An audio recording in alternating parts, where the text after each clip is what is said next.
जय हिंद दोस्तों बधाई हो सभी केंद्रीय कर्मचारियों को, पेंशन भोगियों को, क्योंकि एआई ने 8वें वेतन आयोग पर अपना सटीक रिपोर्ट दे दी है और बता दिया है कि अब 8वें वेतन आयोग में कितना फिटमेंट फैक्टर होगा, कितनी मिनिमम बेसिक होगी। सैनिक और पेंशनर्स को भी इसमें शामिल किया गया है। अब आप बोल रहे होंगे भाई रिपोर्ट तो 8वें वेतन आयोग ने देनी है, आप एआई की बात कर रहे हैं। जी हाँ दोस्तों, अभी हाल ही में कुछ दिन पहले आपको पता होना चाहिए कि जब देहरादून में 8वें वेतन आयोग की मीटिंग हुई थी स्टेक होल्डर से, संगठनों से, तो वहां पर 8वें वेतन आयोग ने बताया था कि जितने भी संगठनों के मेमोरेंडम आएंगे जो 8वें वेतन आयोग के पोर्टल पर अपलोड होंगे, हम एआई की मदद से उसका कंपाइलेशन करेंगे।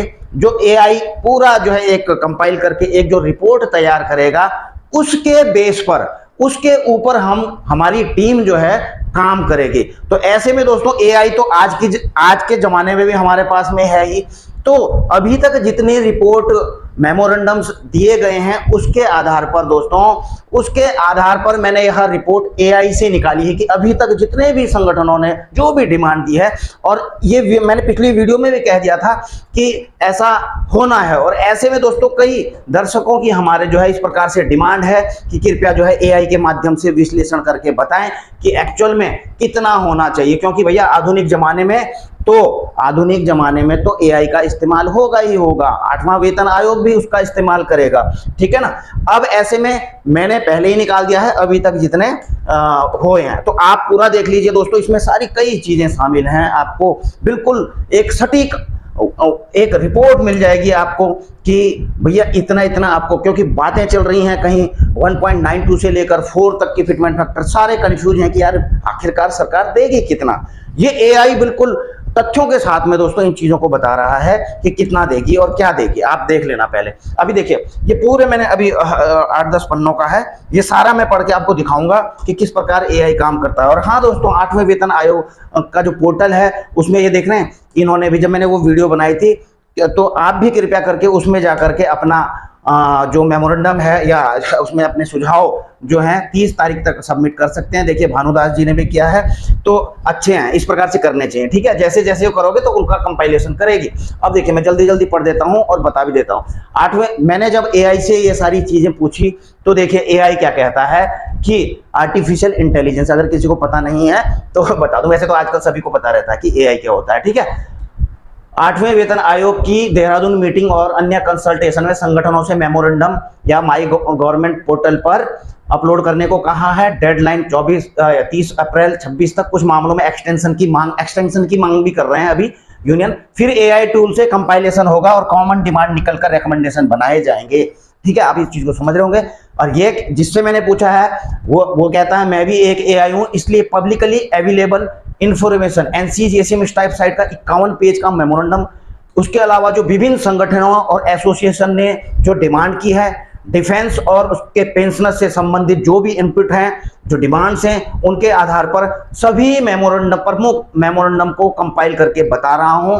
ध्यान दें, एम्प्लॉय यूनियन पेंशनर्स एसोसिएशन के डिमांड है, आयोग या सरकार की आधिकारिक रेकमेंडेशन नहीं। अब देखिए इन्होंने क्लियर कहा है कि यह अभी 8वें वेतन आयोग ने कोई रिपोर्ट नहीं दी है या सरकार ने, ये जो मेमोरेंडम है, जो डिमांड्स है, उनके आधार पर दोस्तों वो है, ठीक है, आधिकारिक नहीं है। फैसला आयोग रिपोर्ट, तो इन्होंने पहले इंस्ट्रक्शन दे दिया है कि अंतिम फैसला जो है 8वें वेतन आयोग का और सरकार कैबिनेट के द्वारा होगा। और जो इन्होंने वो किया है दोस्तों, कंपाइलेशन किया है। कंपाइलेशन तो सबसे पहले इन्होंने बताया है, एआई ने बताया है कि भैया जो कॉमन डिमांडें हैं वो क्या हैं, और उसके बाद फिटमेंट फैक्टर और मिनिमम बेसिक आपको कितना मिलेगा वो बताया। तो पहले जो कॉमन डिमांड इन्होंने निकाली है, जो मुख्य पॉइंट्स हैं, मिनिमम बेसिक पे इन्होंने बताया है कि भाई एनसीजीएसएम ने 69,000 की मांग की है, ठीक है, और कुछ यूनियन ने 72,000 की भी मांग की है। आपने देखा होगा दोस्तों, जो और वर्तमान में चल रहा है 18,000। ये इसको कंपाइल कर रहा है कि डिमांड क्या है, ठीक है। पहले आप डिमांडें सुन लीजिए। फिटमेंट फैक्टर में 3.833 की मांग की गई है, 3 से लेकर 4 तक। कुछ संगठनों ने 3.25, कुछ ने 2.86 मिनिमम की मांग की है, तो ये पहले सारे को वो कर रहा है, ठीक है। अगर 3.833 अप्लाई हो तो मिनिमम बेसिक 69,000 हो जाएगा, ये इनके हिसाब से था। 7 पे में 2.57 था। ये अभी आपको केवल बता रहा है, कि मेमोरेंडम से मैंने जो निकाला है वो पाया है, वो पहले आपको बताता हूं, फिर मैं बताऊंगा आपको कि कितना होना है। मेमोरेंडम में और क्या पाया है कि एनुअल इंक्रीमेंट 3 से बढ़ाकर 6% की मांग पर एनम की मांग की गई है। पे मैट्रिक्स 18 लेवल को मर्ज करके 7 लेवल करने का सुझाव दिया गया है। ये आपको भी पता होना चाहिए विभिन्न मेमोरेंडम में गया क्या है। मिनिमम 5 प्रमोशन करियर में मांगे गए हैं। लेवल 5 को लेवल 6 में 1 टाइम अपग्रेडेशन की मांग है। अलाउंसेज में एचआरए मिनिमम स्लैब 30 तक बढ़ाने की मांग XYZ सिटी के लिए प्रोपोर्शनेटली किया गया है। DADR को मर्जर की बात की गई है, जैसे ही 25% पर पहुंच जाता है, पहले 50 था ना, तो अन्य अलाउंसेज जैसे TA, चिल्ड्रन एजुकेशन आदि में वृद्धि की मांग की गई है। ये कॉमन है दोस्तों, ये कॉमन चीजें निकाली हैं, ठीक है। पेंशनर्स के लिए मुख्य डिमांड जो NCGSM और अन्य पेंशन एसोसिएशन है, सेम फिटमेंट फैक्टर या 3.83, मतलब फिटमेंट पेंशनर्स के लिए भी और सर्विंग के लिए भी सेम फिटमेंट फैक्टर होना चाहिए। पिछली बार आपने देखा होगा पे कमीशन में अलग अलग था, ठीक है, सर्विंग के लिए अलग था, तो एक ही सेम की मांग की। ग्रेजुएटी 75 लाख की 1 रैंक 1 पेंशन सभी जैसे पैरिटी, मतलब सिविल में भी 1 रैंक 1 पेंशन की मांग की गई। कम्यूटेशन पेंशन रिस्टोरेशन 15 से घटा करके 11 साल और एडिशनल पेंशन हर 5 साल बाद 5% की बढ़ोतरी 65 साल की एज से लेकर के, ठीक है। अभी कितना है आपको पता है, 80 साल से शुरू होता है। CGHS फैसिलिटी में विस्तार, ओल्ड पेंशन स्कीम को रिस्टोरेशन, अभी NPS UPS चल रहा है तो उनकी जगह पे OPS को रिस्टोर किया जाए। डिफेंस पर्सनल के विशेष डिमांड, आर्मी, एयरफोर्स, नेवी और एक्स सर्विसमैन एसोसिएशन से क्या आए हैं। मिलिट्री सर्विस पे में सिग्निफिकेंट इंक्रीज, सभी रैंक के लिए मिलिट्री सर्विस पे की यहां पर बात की गई है कि इसमें सिग्निफिकेंटली बढ़ोतरी होनी चाहिए सभी के लिए, ठीक है। फैमिली पेंशन में ऑर्डिनरी फैमिली पेंशन 30% से बढ़ाकर 40% जो लास्ट बेसिक पे है उसकी मांग की गई है दोस्तों। OROP continuation with automatic revision, automatically हो जाना चाहिए OROP को रिवीजन, इसकी मांग है। अग्निपथ स्कीम में सुधार या रेगुलराइजेशन की भी मांग है। हजार्डस ड्यूटीज अलाउंस में वृद्धि की मांग है, वही जो खतरे वाली ड्यूटी होती है वही होता है, मतलब डिफेंस, सिविलियन, AIDEF आदि भी OPS रिस्टोरेशन और पेंशन पैरिटी चाहते हैं। फिटमेंट फैक्टर में डिफेंस स्पेसिफिक वेटेज कुछ 2.86 प्लस मिनिमम, ठीक है। तो ये है। अब इसके बाद अन्य कॉमन इश्यूज क्या है। इफेक्टिव डेट है 1 जनवरी 2026 से। एरियर के साथ में NPS की जगह OPS, अच्छा ये हो गया। कार्डर स्पेसिफिकेशन अनोमलीज को दूर करना, लीव इनकैशमेंट, MACP आदि में सुधार आपको बताइए। 5, 10, 15 की मांग की गई आर्मी। तो ये demand, inflation, cost of living, family size 3 से 5 यूनिट, इकोनॉमिक ग्रोथ और प्रीवियस कमीशन 6वें 7वें के रियल हाइक 14 से लेकर के 54% को ध्यान में रख करके दिए गए हैं। अब आता है दोस्तों AI ने क्या रेकमेंड किया है। ये तो उसने निकाल दिया है, पूरा कंपाइल कर दिया है कि भैया ये डिमांडें हैं, ये डिमांडें हैं। अब AI कहता है कि भैया आपने तो डिमांड कर दी, किसी ने 2.86 की, किसी ने 3.25 की, किसी ने 4 कर दी है, किसी ने 3.833 कर दिया है।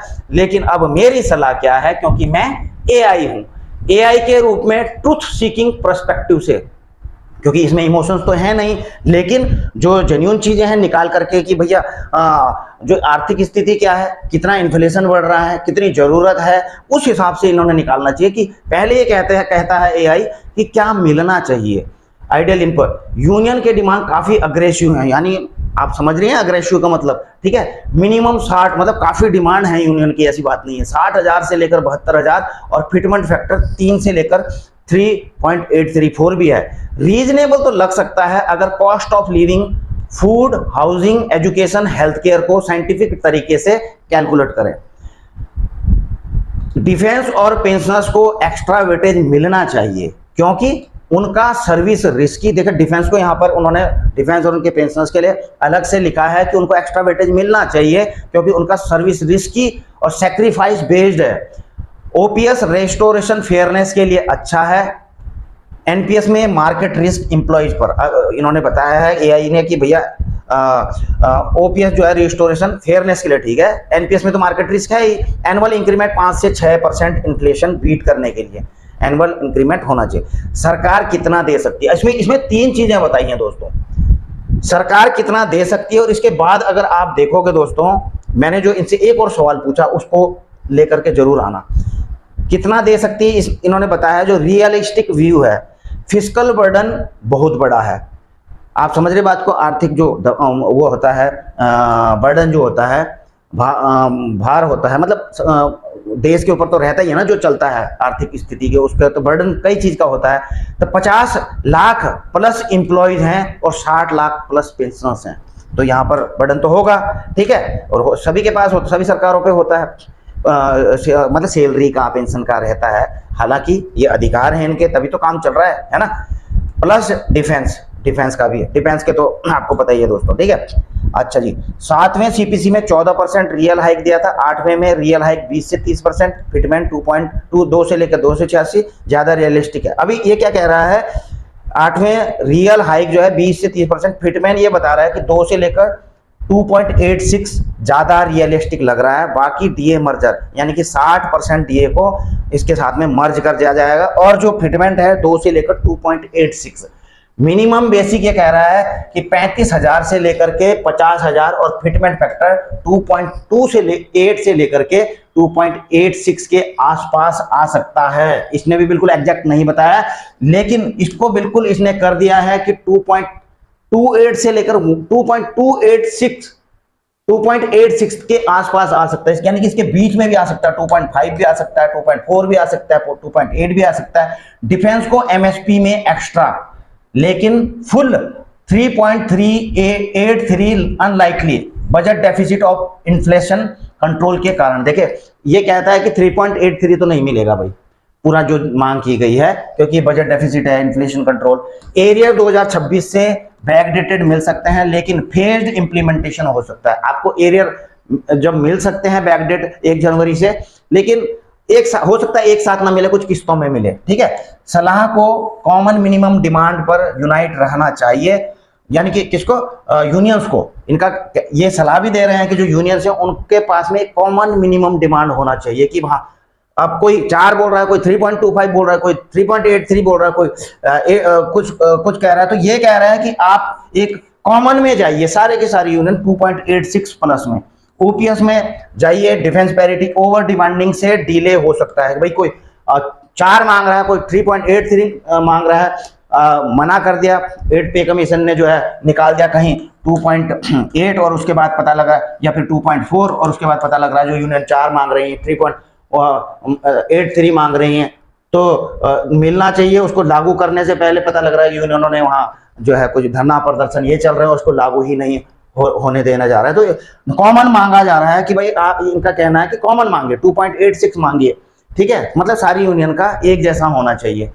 तो मैंने इनको सवाल किया था, आपने ओके, मैंने एआई को सवाल किया था कि ओके आपने 2.5 से 2.86 रेकमेंड किया, लेकिन फिर भी सरकार कुछ और कटौती कर सकती है। ये तो मैंने कहा भाई आपने किया है, आप एआई हैं, तो इसके जब आप रेकमेंड करोगे तो उसके बाद तो 8वें वेतन आयोग की टीम आपके ऊपर काम करेगी ना, तो वो भी तो कुछ कटौती करेगी, है ना। कर सकती है, जरूरी नहीं कि करेगी, लेकिन कर सकती है। मैंने उनको पूछा अगर सरकार कटौती करे भी उसमें तो कूट काट के कितना दे सकती है, कूट काट अपनी देसी भाषा बोल दी मैंने यहाँ पर, ठीक है, इसको ये कितना दे सकती है। तो आपका सवाल बिल्कुल सही है, मैंने 2.5 से 2.86 फिटमेंट फैक्टर रेकमेंड किया था, लेकिन सरकार फिस्कल बर्डन अब ये भी शामिल कर रही है कि भाई मैं तो इतना रेकमेंड करूंगा, लेकिन जब सरकार किस चीज को देखेगी, फिस्कल बर्डन को देखेगी, बजट डेफिसिट देखेगी, इन्फ्लेशन कंट्रोल और चुनावी पॉलिटिकल कंसिडरेशन को देखते हुए और कटौती कर सकती है। ये कह रहे हैं कि सरकार इस पे भी कटौती कर सकती है, लेकिन कितने तक कर सकती है ये भी अभी बताएगा। आइए realistic worst case to best case. सरकार सबसे कंजर्वेटिव, यानी कि अगर बहुत ही ज्यादा कटौती कर दी सरकार ने, ठीक है ना, बहुत ज्यादा कटौती कर दी, खराब फिटमेंट फैक्टर दिया, तो वो देगा सरकार ने बहुत ज्यादा कटौती करने के बाद 1.92 से लेकर के 2.1 तक। इसका मतलब दोस्तों आप समझ लीजिए कि 1.92 से नीचे वाला तो जाने वाला मामला है ही नहीं, ठीक है। मिनिमम क्या है, 34,500 से 37,800 तक जो लेवल 1 में आ जाते हैं, इनकी मिनिमम इतनी हो जाएगी। रियल हाइक जो बता रहा है 15 से 20%, डीए मर्जर के बाद इफेक्टिव थोड़ा ज्यादा, अगर डीए भी मर्ज हो जाएगा तो और परसेंट में ज्यादा बढ़ जाएगा, ठीक है। कब हो सकता है? अगर सरकार बहुत टाइट फिस्कल सिचुएशन में हो, कि बहुत ही ज्यादा आर्थिक तंगी हो, हाई डेफिसिट, न्यू स्कीम पर बहुत ज्यादा खर्चा हो रहा है, सरकार की स्थिति नहीं है देने की, तो रो रहा के जो है कटौती करके 1.92 से 2.10 तो सरकार देगी ही देगी। ठीक है।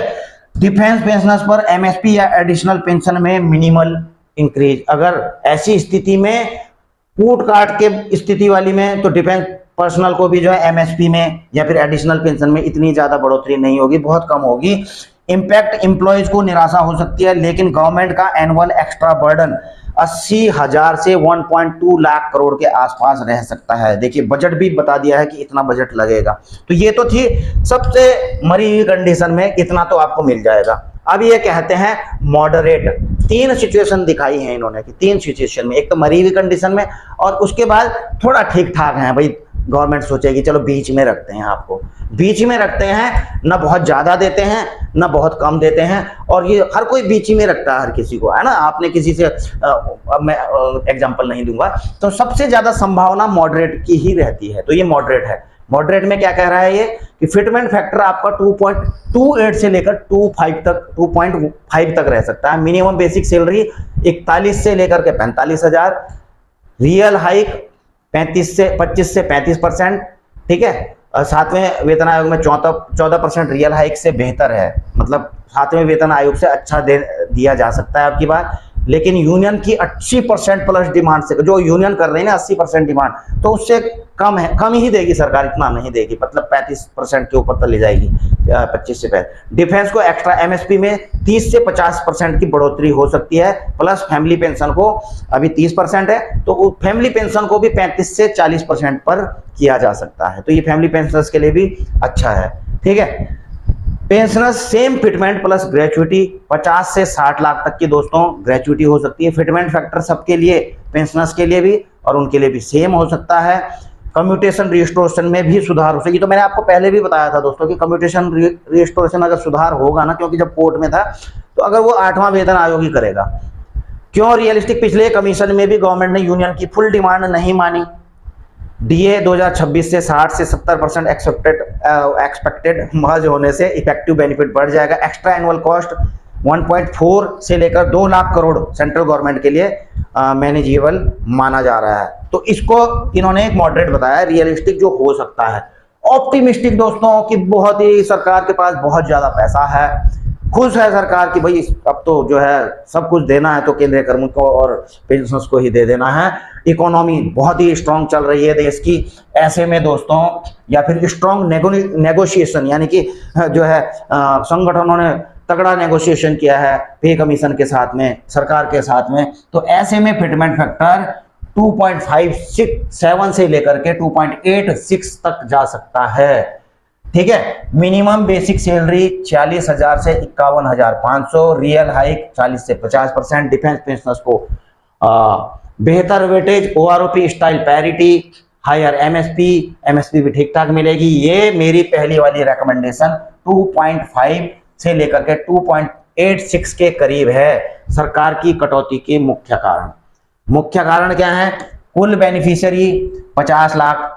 अब कारण तो वही है कि हमारे पास, मतलब सरकार के पास में एम्प्लॉय और पेंशनर्स बहुत ज्यादा है। ठीक है। अच्छा जी, दूसरा एनुअल एक्स्ट्रा बर्डन, ये भी होगा ही। अगर 2.86 लाते हैं तो 2.5 से लेकर 3.5 लाख करोड़ का हो सकता है हर साल का सरकार के ऊपर। ठीक है।